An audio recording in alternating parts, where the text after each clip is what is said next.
RL Location Automobile. Pour toutes vos locations de voitures et utilitaires en Guadeloupe, faites appel à RL Location Automobile. Avec RL Location Automobile, réservez en toute tranquillité 7 jours sur 7, 24 heures sur 24. RL Location vous propose une large gamme de voitures et d'utilitaires au meilleur prix sur le site internet www.rl-location.com.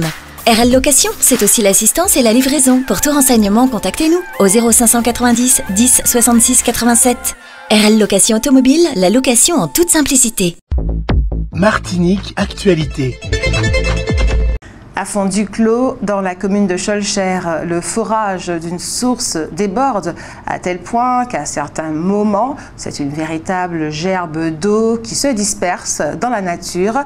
Cette eau, dont l'ARS n'autorise pas l'utilisation, une fois traitée, pourrait, selon Daniel Chaumet, un conseiller municipal de la ville, assurer avec les sources de Fond-Laillé et de Lance-Madame la moitié de la consommation d'eau des habitants de la ville. Aujourd'hui 17 et demain 18 avril 2024, le PNRM, Parc naturel régional de la Martinique, en collaboration avec la Chambre d'agriculture de la Martinique, réunit les acteurs de la filière porcine du territoire afin de définir ensemble les éléments de caractérisation de la race du cochon créole de la Martinique, contribuant ainsi à la structuration d'une filière locale d'excellence. Je vous le disais en titre, les 12 hommes qui sont actuellement jugés à la cour d'assises de la Martinique ont commis 13 braquages en 10 jours. C'était en 2017, ils opéraient dans une Clio blanche qu'ils avaient volée et habitaient Didier. L'enquête a démontré que les faits ont été en réalité commis par deux équipes distinctes, mais en provenance toutes les deux de Sainte-Lucie. Les délinquants arrivaient de l'île voisine avec de la drogue et des armes. Ils faisaient une liaison avec des Martiniquais qui assuraient la logistique, tandis que eux effectuaient les braquages. Ce qui était volé au cours de ces braquages, c'était essentiellement des deux roues qui étaient ensuite exportés vers Sainte-Lucie. Plus de 40% de l'eau potable de la région Kassem est perdue dans le réseau avant d'arriver à nos robinets. Ce sont les statistiques établies par l'Office de l'eau de Martinique, ODE. C'est une loi européenne qui devra s'appliquer en France. Les permis de conduire ne seront plus valables que durant 15 ans pour les motos, les voitures et les tracteurs et 5 ans pour les camions et les bus. Les bilans de santé seront obligatoires lors de la délivrance et du renouvellement de ces permis. Après plusieurs reports, le PDG d'Air Caraïbes caressait l'espoir d'un redémarrage de l'entreprise avant les fêtes de Pâques. Lors d'un récent passage à Saint-Martin, le ministre délégué au transport s'était lui aussi montré optimiste. Pourtant, rien ne s'est passé et rien ne semble vouloir se passer prochainement. Les avions de cette compagnie sont toujours au sol. On le sait, le principal actionnaire d'Air Antilles, c'est la collectivité territoriale de Saint-Martin, mais l'opposition dans ce territoire d'outre-mer est hostile à la participation de la collectivité à cette entreprise qu'elle qualifie de gouffre financier. Il est vrai qu'entre frais de parking, maintenance, frais de personnel ou remboursement de prêts, on parle de 700 000 € par mois. Et puis, c'est hier, mardi 16 avril, que s'est terminée l'exposition des photos de John Gormack, un photographe amateur, à la bibliothèque municipale des Trois-Îlets. Maryse Condé a donc eu les honneurs de la République, au point que certains réclament qu'elle soit enterrée au Panthéon. C'est de bonne guerre.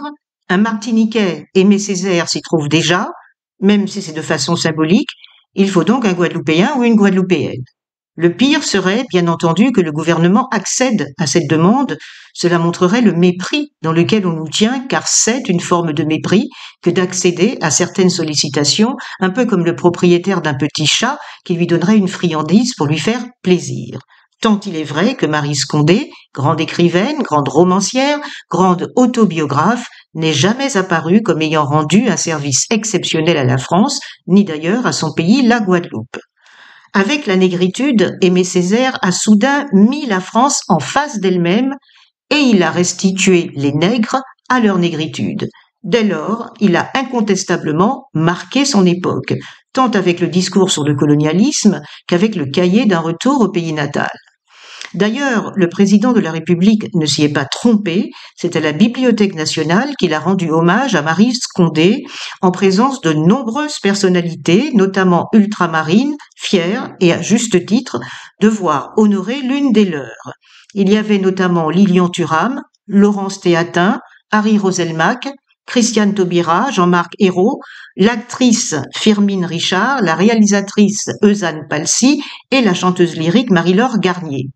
En tout, près de 300 personnes, parmi lesquelles des membres du gouvernement, Gabriel Attal, le Premier ministre lui-même, la ministre de la Culture Rachida Dati ou la ministre déléguée chargée des Outre-mer, Marie Guévenoux, ainsi que des élus d'Outre-mer, Christian Baptiste, Annick Pétrus et Harry Chalus.